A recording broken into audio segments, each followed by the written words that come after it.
अस्सलाम वालेकुम, कैसे हैं आप सब लोग। उम्मीद है सब खैरियत से होंगे। अल्हम्दुलिल्लाह मैं भी बिल्कुल खैरियत से हूँ। अभी सुबह का टाइम है, आज संडे है, तो मैं अपना व्लॉग स्टार्ट कर रही हूँ सुबह की मॉर्निंग रूटीन से। बच्चों के लिए मैं नाश्ता रेडी कर रही हूँ यहाँ पे, क्योंकि नॉर्मल डेज में तो बच्चे ऐसा कुछ नहीं खाते हैं, बस चाय पी या रस्क ले लिए या ब्रेड ले लिए। लेकिन मैंने कहा संडे है, चले संडे को कुछ अच्छा सा बना देते हैं बच्चों के लिए। अच्छा क्या, बस वही माशाल्लाह अल्लाह का शुक्र है, लाख लाख के अंडा पराठा बना देते हैं, बच्चे खा लेंगे आज। अभी पहले ही पराठा मैं बना रही हूँ। और आप सुनाएं भाई, क्या हाल चाल है, कैसी गुजर रही है। छुट्टियाँ तो ख़त्म हो गई बच्चों की। अब माशाल्लाह आज तो संडे, अभी तो सब सो रहे होंगे, लेकिन हमारे यहाँ ज़रा जल्दी सुबह हो जाती है, क्योंकि जब मैं जल्दी उठ जाती हूँ ना, तो फिर बच्चे भी जल्दी उठ जाते हैं। हालांकि मैंने नाश्ता तो सुबह ही कर लिया था, क्योंकि मैं अंधेरा, किचन में इतना अंधेरा होता है कि अगर मैं लाइट ऑन करती हूँ तो फिर बच्चे भी डिस्टर्ब हो जाते हैं, उनकी लाइट ऑन करने से आँख खुल जाती है। तो मैं अंधेरे में ही मैंने तो अपनी चाय बना ली थी और नाश्ता मैंने कर लिया था।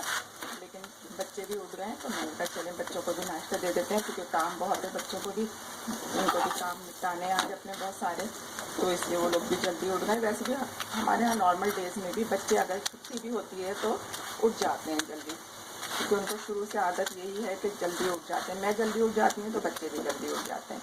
हम ये नाश्ता रेडी करते हैं, और इसके बाद अभी तो पहले ही है हमारा पराठा, अब दूसरा पराठा मैं बनाती हूँ, फिर आपको दिखाऊँगी, क्योंकि एक हाथ से बेलना जो है ज़रा मुश्किल होता है। सेकंड पराठा भी मैंने इस पर डाल दिया है अपने।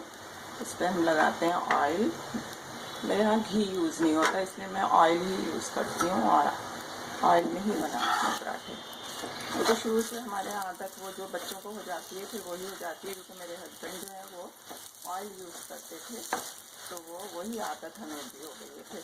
वरना तो पराठे हैं, मीठा है। मीठा तो मेरी अब भी कोशिश होती है कि मैं घी में ही बनाऊँ, क्योंकि मीठा जो है, मिठाइयाँ वगैरह हैं और अपना शीर खुरमा वगैरह है, तो देसी घी में ही अच्छे लगते हैं।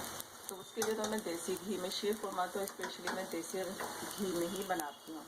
तो ये हमारा दूसरा पराठा भी तैयार हो जाएगा, फिर उसके बाद हम बनाएंगे अंडे। और आप लोग नाश्ते में क्या खाते हैं तो ये ज़रूर बताएं, कमेंट्स किया करें प्लीज़। मुझे मेरे लिए दुआ करें कि अल्लाह ताला मेरी मुश्किलें ख़त्म कर दे, मेरे लिए भी सहूलत और आसानियाँ पैदा कर दे, और अल्लाह ताला मुझे भी शफ़ा अता फरमाए। प्लीज़ आप लोगों से रिक्वेस्ट है, आज मैं शुरू में ही आप लोगों से ये रिक्वेस्ट कर रही हूँ कि प्लीज़ मेरी वीडियो को लाइक कर दिया करें, शेयर करें, और मेरे चैनल को ज़रूर सब्सक्राइब करें, वीडियो को एंड तक देखा करें। बस अब हमारा ये पराठा भी रेडी हो जाता है, तो फिर हम ऑमलेट बना लेंगे।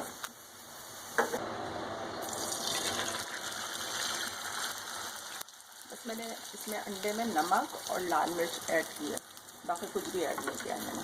बस इस तरह हम इसको ऑमलेट को तैयार कर लेते हैं। हालांकि इसमें वो भी डालते हैं, टमाटर भी डालते हैं, जो भी सब्ज़ी आप, प्याज है, हरी मिर्च है, सब चीज़ें डालते हैं तो वो और मज़े का बनता है। लेकिन जैसे कि मैंने पहले भी बताया कि हमारा फ्रिज बिल्कुल ख़राब हो चुका है। पहले कूलिंग हो रही थी फ्रीज़र में, अब फ्रीज़र में भी कूलिंग नहीं हो रही है, तो फ्रिज भी ख़राब हो चुका है। और यह अभी बारिशें हुई, बारिश के बाद में हमारे घर में तो बहुत हवा और पानी था बहुत ज़्यादा, तो वो हमारी एलईडी जो लगी हुई थी वो भी ख़राब हो गई। फ्रिज भी ख़राब, एलईडी भी ख़राब, बहुत मुश्किल हालात से गुजर रहे हैं। तबीयत भी ख़राब, इतनी परेशानी है कि बस अल्लाह रहम करे, क्योंकि फ्रिज के बगैर भी गुजारा नहीं होता। चलें टीवी के बगैर तो गुजारा हो जाएगा, कोई मसला नहीं है, टीवी तो कोई नहीं देखता, लेकिन फ्रिज के बगैर गुजारा बहुत मुश्किल है, बहुत मुश्किल हो रही है। हर चीज़ में हरा मसाला घर में नहीं है, कोई भी चीज़ हम फ्रीज़ नहीं कर पा रहे हैं। फ्रीज़र में इतनी कूलिंग है कि बस चीज़ जो है वो चल जाती है, लेकिन जिस तरीके से बर्फ़ जमनी चाहिए ना, पानी रखें तो बर्फ़ जम जाए या क्यूब्स बन जाए, वो चीज़ बिल्कुल भी नहीं हो रही है। बस इतना है कि चीज़ अगर आप रखें तो वो चल रही है, कि उसको हम इस्तेमाल कर पा रहे हैं। मैं सोच रही थी कि जैसे बच्चों के लिए सालन वगैरह कुछ बना के रख दूँ, तो बस मुझे टेंशन है कि अल्लाह मियां वो चल जाए, सालन ख़राब ना हो। तो मैं निकालती हूँ, फिर दूसरा अंडा बनाते हैं। नाश्ता देखिए हमारा रेडी है, बस बच्चों को दे दिया मैंने नाश्ता, बच्चे नाश्ता करेंगे। सही है, चले मैं बच्चे नाश्ता स्टार्ट करते हैं। आप लोग वालेकुम अस्सलाम। ये हमारे बेटा रामी, वालेकुम अस्सलाम। कहाँ है बच्चा?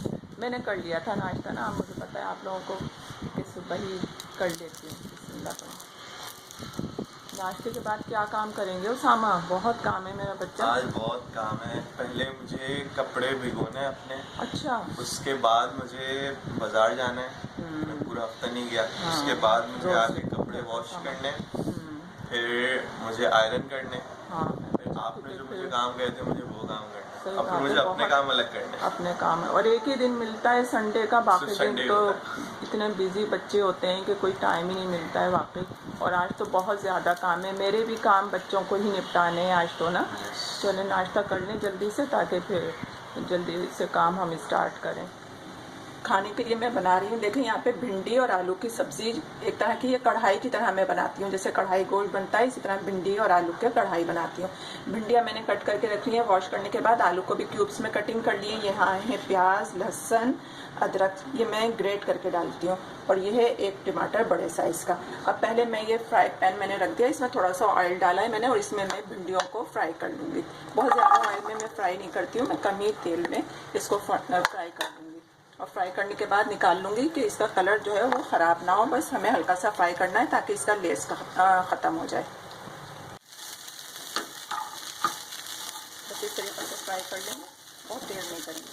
और इसको मैं अब निकाल लेती हूँ। फिर उसके बाद में मैं आलूओं को भी इसी तरह थोड़ा सा तेल डाल के 2 टेबल स्पून ऑयल डालूँगी, उसमें आलूओं को भी मैं हल्का सा फ्राई करके निकाल दूँगी। आलू भी मैं फ्राई हो रहे हैं, इनको अच्छा सा थोड़ा सा कलर आ जाएगा तो बस फिर मैं निकाल दूँगी, इनको अच्छा सा कलर दूँगी। फिर इसमें मैंने प्याज, ऑयल, सबसे पहले ऑयल डाला, फिर उसमें प्याज, लहसुन, अदरक ये डाल के मैंने इसको फ्राई कर लिया। उसके बाद में मैं इसमें डाल दूँगी ये टमाटर डाल के मैं अच्छे से भूनूँगी इसको, ताकि टमाटर का जो है ये थोड़ा सा पेस्ट बन जाए। टमाटर डाल के मैं इसको भून लूँगी। इसके बाद इसमें हम मसाले डालेंगे। मसाला मैंने देखिए ये पानी में करके रख दिया है। इसमें मैंने मसाले में लिया है नमक, पिसी हुई लाल मिर्च, कुटी हुई लाल मिर्च, कुटा हुआ भुना हुआ ज़ीरा, पिसी हुई काली मिर्च और हल्दी। ये थोड़े से पानी में मैंने मिला के इस तरह रख दिया है। फिर मैं इसको इसमें डाल दूँगी। पहले टमाटर को अच्छे से भून लेते हैं कि इसका पानी खुश्क हो जाए। अब मैं इसमें ये मसाले डाल देती हूँ जो मैंने पानी में रखे थे मिक्स करके, और इसको भी खूब अच्छी तरह से हम भून लेंगे कि ऑयल सेपरेट हो जाए। फिर इसके बाद में हम इसमें भिंडी और आलू डाल देंगे और दम पे रख देंगे। फिर लास्ट में इसमें पिसा हुआ गरम मसाला, लास्ट में हम इसमें फिर पिसा हुआ गरम मसाला, हरी मिर्च, हरा धनिया वो ऊपर से दम पे डाल देंगे और 5 मिनट के लिए कवर करके छोड़ देंगे। कितनी रह गई उसामा इस्त्री अभी आपकी? अभी तो स्टार्ट किया, ये फर्स्ट है। मैं तो कब से देख रही हूँ, आप कब से कर तो रहे हैं? मैं सफाई से करता हूँ ना। नहीं, सफाई से तो करते हैं, लेकिन फिर देखें रामिश आ जाएंगे, अभी रामिश आने वाले, फिर रामिश को भी करनी होगी। मैं अभी कल के लिए भी कर रहा हूँ ना, और मुझे तो आगे तक सही, भी आप करनी आगे है। के लिए भी कर लो, जल्दी से जल्दी कर लें ताकि अच्छा फिर रामिश आए तो रामिश भी कर लें। कर लो, अच्छा है, कर लो। सही ना, जल्दी से निपटा लें, फिर आगे भी तो और काम है ना। खाना देखें हमारा रेडी है, बस अब हम लोग खाना खाते हैं। रोटियाँ भी तैयार कर ली थी मैंने, और ये सालन भी हमारा तैयार है। बिस्मिल्लाह पढ़ते हैं, हम लोग खाना खाते हैं, आप भी हमारे साथ खा लें। देखें, आप लोगों को मुझे अपनी रिपोर्ट्स के बारे में भी बताना था कि मेरी रिपोर्ट्स, आपको मैंने कहा था कि कल आएंगी, तो मेरी रिपोर्ट्स आ गई हैं और मैंने ये अपने डॉक्टर्स को भी दिखा दी हैं। मेरा ईको भी हुआ था, आपको बताया था मैंने, ईको हुआ, ECG हुआ, उसके बाद में चेस्ट का एक्सरे हुआ, ये सब है। और ब्लड टेस्ट तो काफ़ी हुए थे, हर चीज़ का ही टेस्ट हुआ था, तो वो सब आ गए थे। लेकिन वो मेरे ईको में जो था, उन्होंने, डॉक्टर ने मुझे उसी वक्त कहा था कि आपके ईको में जो है वो प्रॉब्लम है, क्योंकि आप बहुत ज़्यादा टेंशन लेती हैं। तो ये बात, फिर उन्होंने मुझसे क्वेश्चन किए कुछ, एक दो क्वेश्चन ऐसे किए जिसका मुझे रिप्लाई भी करना था। लाज़मी बात है, वो डॉक्टर थी और मेरा ECG कर रही थी, तो इसलिए मुझे वो ईको कर रही थी, तो मुझे उनको उसके बारे में बताना भी था, उनके आंसर का। तो वो उसके बाद में उन्होंने मुझसे सवाल जवाब जो किए, तो फिर मैं आपको भी बताती हूँ। ज़्यादा मैं ये पेपर अंदर रख दूँ, मैंने कहा मैं आप लोगों को दिखा दूँ कि ये मेरी रिपोर्ट्स आ गई हैं, और जो भी कुछ उन्होंने मुझसे कहा वो भी मैं भी आपको बताती हूँ। ये हवा बहुत तेज़ आ रही है, हालांकि मैंने फैन ऑफ किया हुआ है, तो ये उड़ रहे हैं पेपर, तो इसलिए मैं इनको ज़रा सेट कर दूँ, तो फिर मैं आपसे बात करती हूँ। तो उन्होंने मुझसे क्वेश्चन आंसर किए, तो मैंने उनको आंसर का रिप्लाई कर दिया। तो लेकिन वो कहने लगी आपको बहुत ज़्यादा टेंशन है, आप बहुत टेंशन लेती हैं। तो देखें, अब सबसे बड़ी बात ये कि मैं टेंशन कैसे ना लूँ। जिसके पास पैसा हो वो टेंशन नहीं ले सकता। जब मेरे पास पैसे भी नहीं हैं और मुझे अपने घर के हालात भी मालूम है कि मैं किस कंडीशन में रह रही हूँ, और फिर उन्होंने मुझे कहा है कि आपका जो है ऑपरेशन होना है। ये बात उन्होंने तकरीबन मुझे 6 महीने पहले भी कही थी, जब मेरे फ़र्स्ट टाइम दर्द हुआ था। लेकिन मैंने उस टाइम इसीलिए नहीं करवाया क्योंकि हमने ये नया घर लिया था, इसमें भी तकरीबन हमारे 1.5-2 लाख रुपए जो थे वो लग गए थे। तो इसलिए मैं चुप हो गई थी कि मैं इसी में उधार में मेरे पास इतना उधार हो गया था कि मैं अपना ऑपरेशन का सोच भी नहीं सकती थी।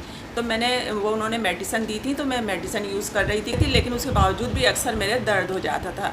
लेकिन लाज़मी बात है, मेरे 2 बच्चे हैं जो कि पढ़ते भी हैं और हम लोग रेंट पे रहते हैं। आपको मालूम कि रेंट कितना ज़्यादा होता जा रहा है। मेरे बच्चे पढ़ाते भी हैं, खुद भी पढ़ते हैं, उसमें से फ़ीस पे करते हैं, घर का रेंट देते हैं। पहले मैं भी ट्यूशन पढ़ाती थी तो थोड़ा गुजारा हो जाता था, लेकिन जब से हम इस घर में आए हैं तो यहाँ कोई मेरा ट्यूशन नहीं ऐसा हुआ जो मैं करूँ। मेरे बड़ा बेटा जो है उसामा, वो अकेडमी में पढ़ाते हैं और उसके अलावा छोटा बेटा जो है वो घर पे जाके ट्यूशन पढ़ाते हैं। तो इतना हमारा पैसे बन पाते कि मैं अपना जो है ऑपरेशन भी करवा सकती, क्योंकि मुझे अभी वही उधार निपटाना है। तो डॉक्टर ने कहा आपको टेंशन बहुत है। जी बिल्कुल मुझे टेंशन है, क्योंकि मुझे ये है कि मैं ऑपरेशन करवाऊंगी तो कहाँ से मैं पैसे दूंगी, कहाँ से मेरे बच्चे खाएंगे पिएंगे, तो कैसे गुजारा होगा जब लाज़मी बात है मेरे पास पैसे ही नहीं हैं। तो और जब आपके हालात अच्छे होते हैं, आपके पास पैसा होता है, तो यकीन करें सब आपके होते हैं। आपके अपने बहन भाई भी आपके होते हैं, आपके रिश्तेदार भी होते हैं। लेकिन जब आपके पास पैसा नहीं होता, यकीन करें आपके अपने सगे रिश्तेदार जो होते हैं, सगे बहन भाई भी आपका साथ छोड़ देते हैं। और वही मेरे साथ हुआ है कि जब मेरे हालात बहुत अच्छे थे तो सब मेरे घर आते थे, जाते थे, खाते थे, पीते थे, फरमाइशें करते थे। मैं जब उनके घर जाती थी उनकी पसंद की चीज़ें बना के लेके जाती थी। लेकिन जब से मेरे हालात ऐसे हुए, सब बहन भाइयों ने, यहाँ तक कि सब ने मुझे छोड़ दिया। कोई एक फ़ोन या मैसेज भी नहीं करता कि मैं किस हाल में हूँ, किस हाल में नहीं हूँ। कभी कभी तो यकीन करें ऐसे हालात हो जाते हैं। अभी 2 महीने की छुट्टियाँ हुई थी तो बच्चों के ट्यूशन नहीं था, बच्चे लाज़मी बात है उन्होंने हटा दिया था। तो हम लोग किस तरह अपना गुजारा कर रहे थे। कोई भी एक मैसेज या एक फ़ोन करके मालूम नहीं करता कि आप किस हाल में हो, किस हाल में नहीं हो, किस तरह से आपका गुजारा हो रहा है। यकीन करें मैं इतनी परेशान हूँ कि मैं बता नहीं सकती आपको। अब मुझे ऑपरेशन करवाना है, मुझे उन्होंने डेट दे दी है कि आपको इस दिन ज़रूर एडमिट होना है और आपका ऑपरेशन करवाना है। ऑपरेशन के लिए मुझे 1 लाख से 1.25 लाख उधार लेना पड़ा है। आप बताएं मैं वो सब कैसे उतारूँगी, मेरी कुछ समझ में नहीं आ रहा। लेकिन ऑपरेशन भी ज़रूरी है क्योंकि अब मुझे बहुत ज़्यादा तकलीफ़ है।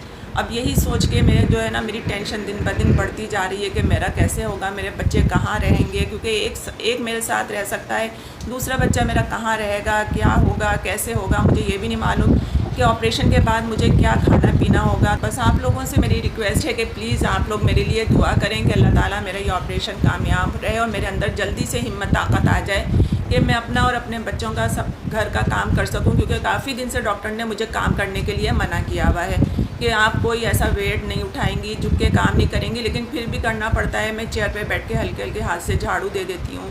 पोछा ये है कि कभी लगाया, कभी बच्चों से कह देती हूँ कि वाइपर से कर देते हैं, लेकिन करना तो पड़ता है। लेकिन जब करती हूँ तो मुझे फिर बहुत तकलीफ़ हो जाती है। तो बस आप लोगों से रिक्वेस्ट है कि प्लीज़ आप लोग मेरे लिए दुआ करें, मेरे चैनल को लाइक करें, वीडियो को लाइक कर दिया करें, शेयर करें और प्लीज़ मेरे चैनल को सब्सक्राइब कर दें। देखें ये भी एक नेकी है। जिस तरीके से हमने दूसरे यूट्यूबर्स का व्लॉगर हैं और कुकिंग चैनल है, मैं सबको लाइक भी करती हूँ और कमेंट्स भी करती हूँ, उनको सबको मैंने सब्सक्राइब भी किया हुआ है। लेकिन मेरा अंदाज़ा ऐसा लगता है कि जब लोगों के पास ज़्यादा सब्सक्राइबर आ जाते हैं और व्यूज़ अच्छे आने लगते हैं तो वो अपने उन लोगों को भूल जाते हैं, या उनको कम से कम उन लोगों को तो हेल्प करनी चाहिए। क्योंकि हर कोई देखें मुसीबत में या परेशानी में ही अपना ये यूट्यूब पे आता है।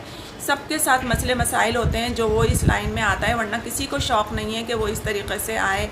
और इसमें भी काफ़ी पैसा लगाना पड़ता है। यकीन करें मैं रेमेडी बनाती थी तो इतना पैसे मेरे लगते थे उसमें कि बाज़ औक़ात मेरे घर में खाने के लिए भी पैसे नहीं होते थे।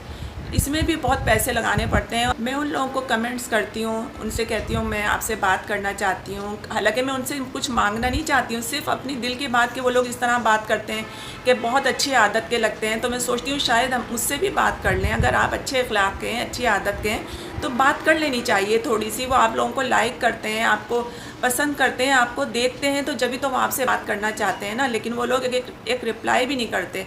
तो बड़ा अफसोस होता है कि इस तरीके से नहीं करना चाहिए। आप लोगों को तो हम जैसे छोटे यूट्यूबर्स को, व्लॉगर को सपोर्ट करना चाहिए। बस यही मेरी रिक्वेस्ट है आप लोगों से कि प्लीज़ आप मेरा साथ दें, मेरी वीडियो को लाइक, शेयर और चैनल को सब्सक्राइब करें और मेरे लिए दुआ करें कि अल्लाह ताला मुझे जल्द से जल्द सेहत तंदुरुस्ती अता फ़रमाए। अब आगे मेरी समझ में नहीं आ रहा कि मैं अपने बैग में क्या रखूं, क्या नहीं रखूं, क्या पैकिंग करके लेके जाऊं, क्या नहीं लेके जाऊं। बस वही मैं कुछ कपड़े निकाले हैं अपने वो बैग में पैक करने के लिए कुछ सोच रही हूँ, प्लेट्स, ग्लास, कप वगैरह रख लेती हूँ और अपना टूथब्रश वगैरह, क्योंकि पता नहीं वहाँ से क्या मिले क्या नहीं मिले, तो अपने पास अपनी चीज़ होनी चाहिए। तो बस अब बैग पैक करती हूँ और फिर मैं आपको दिखाती हूँ। ये मैं कपड़े सिर्फ ये 3 सूट रख लेती हूँ, क्योंकि अभी पता नहीं है, कह तो रही थी कि 3 से 4 दिन रुकना होगा। एक ये शर्ट है, एक ये शर्ट है, ये ट्राउज़र है, ये 2 ट्राउज़र हैं। ये सब मैंने सूती ही रखे हैं लॉन के ना, क्योंकि रेशमी कपड़ा तो इसमें नहीं पहन सकते। और एक सूट ये है, 3 सूट रख रही हूँ मैं। बाकी अल्लाह मालिक है, जितने इसमें काम चल जाए तो अच्छा ही है, क्योंकि 3 से 4 दिन उन्होंने कहा है रुकने का। एक ही अपना टावल लेके जाऊँगी, बाकी कंघा है और अपना जो मेडिसिन यूज़ कर रही हूँ वो भी लेके जानी है। इसके अलावा कप, ब्रश, प्लेट्स, चमचे, ग्लास, ये भी मैं अपना लेके जाऊँगी। टूथब्रश और पेस्ट, ये चीज़ें मुझे याद आ रही हैं। और बाकी अभी मुझे कुछ भी नहीं याद आ रहा कि और क्या चीज़ लेके जानी चाहिए मुझे, क्या नहीं लेके जानी चाहिए, क्योंकि मैं तबीयत इतनी मेरी परेशान है कि मैं यकीन करें बहुत परेशान हूँ। बस आप लोगों से मेरे लिए यही है दुआ कि आप लोग मेरे लिए दुआ ज़रूर करें। और बाकी जो भी कुछ होगा मैं आपके साथ ज़रूर भी शेयर करूँगी। अभी तो मैं यही बैग में रख रही हूँ और बाकी बर्तन वर्तन जो हैं वो बाद में रखूँगी। ये देखिए मैंने अपने इसमें कपड़े और ये टावल रख लिया है। अभी तो मुझे सिर्फ यही याद आ रहा है, और अब बाकी रह गई हैं वो प्लेट्स, कप, स्पून और ग्लास वगैरह। तो वो मैं जो हूँ दूसरे उसमें रख लेती हूँ। और आमिर ज़रा मैं बच्चा किचन में से वो दे दें उठा के ना, बर्तन जो रहते हैं। ये मैंने बस 3 सूट रखे हैं बस। आगे अल्लाह मालिक है, कुछ नहीं पता कि भाई मुझे और किस चीज़ की ज़रूरत याद आ गई। लाएँ इसमें रखवा देंगे, ये फूड पांडा का है ना, इसमें रख लेते हैं। अच्छा, ऐसे या लिटा के? जैसे मर्जी आप रख दें।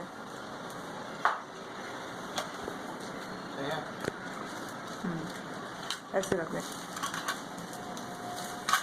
ये था मेरा आज का व्लॉग। अगर व्लॉग में किसी को कोई बात गलत लग गई है, कोई तकलीफ़ पहुंची है, तो प्लीज़ उसके लिए मैं माफ़ी चाहती हूँ। मेरी वीडियो को लाइक कर दें, शेयर कर दें और चैनल को सब्सक्राइब करना बिल्कुल भी ना भूलें। इंशाल्लाह ज़िंदगी रही तो इंशाल्लाह फिर मुलाकात होगी। इजाज़त दीजिए, दुआओं में अपनी आप ही को याद रखिएगा। अल्लाह हाफिज़।